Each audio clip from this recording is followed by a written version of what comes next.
আল্লাহ নিজেই বলেন ফাযাক্কির ইন্নামা আনতা মুযাক্কির। মহান মাওলায়ে কারীম আল্লাহ পাক রব্বুল আলামিন বলেন, হে রাসূল আপনি ওয়াজ করেন, আপনি তো ওয়াজ করবেন, কারণ রাসূলের চাইতে বড় কোনো বক্তা পৃথিবীতে নেই। মুসলমান বাবাজান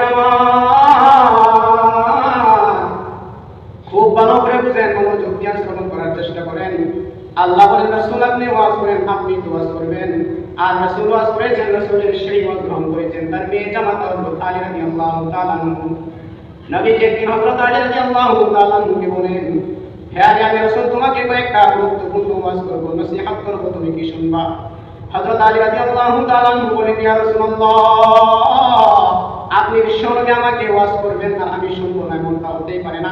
আপনি আমাকে কি ওয়াজ করতে চান নির্দ্বিধায় করতে পারেন। নবী বলেন, হে আলী তাহলে খুব ভালো করে শুনো, তোমার প্রতি আমার এক নাম্বার ওয়াজ হলো আজকে থেকে প্রতি রাতে ঘুমাইবা পূর্বে মাত্র 4000 দিনার আল্লাহর রাস্তায় সদকা করে ঘুমাইবা।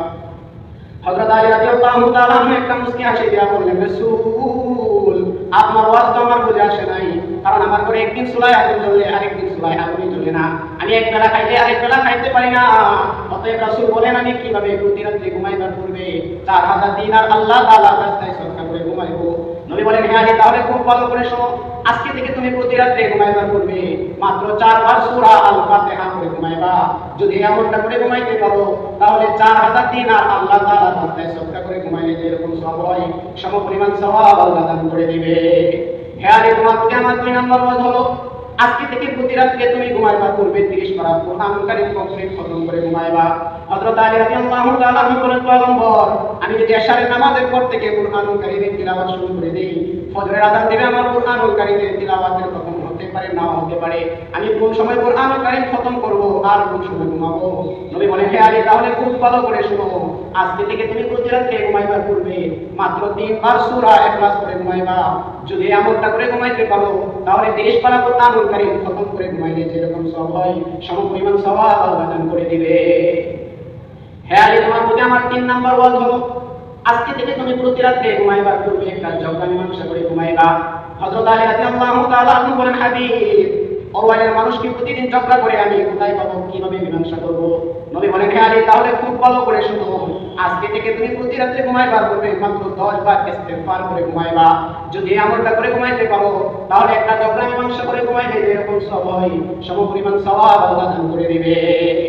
হে আলী তোমার প্রতি আমার 4 নাম্বার ওয়াজ হলো আজকে থেকে তুমি প্রতি রাতে ঘুমাইবার পূর্বে জান্নাতের মূল্য দিয়ে ঘুমাইবা।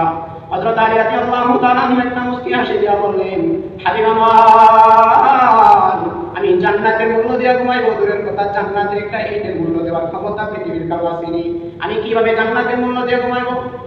নবী বলেন, হে আলী তাহলে শোনো, আজকে থেকে তুমি প্রতি রাতে ঘুমাইবার পূর্বে মাত্র 3 বার আমি রাসূলের শানে দরুদ ও সালাম করে ঘুমাইবা। যদি এমনটা করে ঘুমাইতে পারো তাহলে জান্নাতের মূল্য দিয়ে ঘুমাইলে যেরকম সওয়াব হয় সমপরিমাণ সওয়াব আল্লাহ দান করে দিবে। হে আলী তোমার প্রতি আমার সর্বশেষ ওয়াজ হলো আজকে থেকে প্রতি রাতে তুমি প্রত্যেক রাতে ঘুমাইবার পূর্বে একটা উমরা অথবা নফল হজ করে ঘুমাইবা। হযরত আলী রাদিয়াল্লাহু তাআলা বলেন, রাসূল হজ করতে গেলে অথবা উমরা করতে গেলে যেতে হবে মক্কায়, আর আমার বসবাসের স্থান হলো মদিনা। অতএব আমি প্রত্যেক রাতে ঘুমাইবার পূর্বে কিভাবে উমরা অথবা হজ নফল হজ করে ঘুমাইবো? নবী বলেন, হে আলী তাহলে খুব ভালো করে শোনো, আজকে থেকে তুমি প্রতি রাতে ঘুমাইবার পূর্বে মাত্র 4 বার কালিমা তাইয়্যিবা করে ঘুমাইবা। যদি এমনটা করে ঘুমাইতে পারো তাহলে নফল হজ অথবা উমরা করে ঘুমাইলে যেরকম সওয়াব হয় সমপরিমাণ সওয়াব আল্লাহ দান করে দিবে। এজন্য আল্লাহ রাব্বুল আলামিন কোরআনে হাকিমে বলেন, ফাযাক্কির ইন্নামা আনতা মুযাক্কির। হে রাসূল আপনি ওয়াজ করেন, আপনি তো ওয়াজ করবেন, কারণ আপনি রাসূলের চাইতে বড় কোনো বক্তা আমি আল্লাহ এই পৃথিবীতে সৃষ্টি করি নাই। খুব ভালো করে বুঝেন, মনোযোগ দিয়ে শুনেন, এই যে ওয়াজটা কিন্তু খুব কম দামি ওয়াজ নয়। যে ওয়াজটা করেছেন শ্রেষ্ঠ রাসূল বিশ্ব নবী, আর ওয়াজটা করেছেন তার মেয়ে জামাতা হযরত আলী রাদিয়াল্লাহু তাআলা আনহু।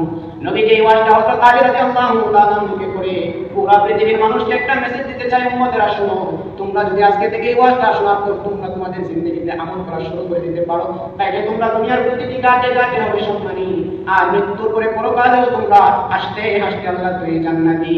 ওয়াল্লাইলু মে যুলফে মুহাম্মদ কাদারান والشمس من رخسارة أحمد كثرا والشمس में रुखसार अहमद का तरन्नुम والفجر में सुबह रिसालत की बशारत والفجر में सुबह रिसालत की बशारत والعصر में दौर नबूवत की बशारत والعصر में दौर नबूवत की बशारत हर फूल में रूए मदीना का तबस्सुम हर फूल में रूए मदीना का तबस्सुम शाखों की लचक में फ़दा का तकल्लुम शाखों की लचक में फ़दा का तकल्लुम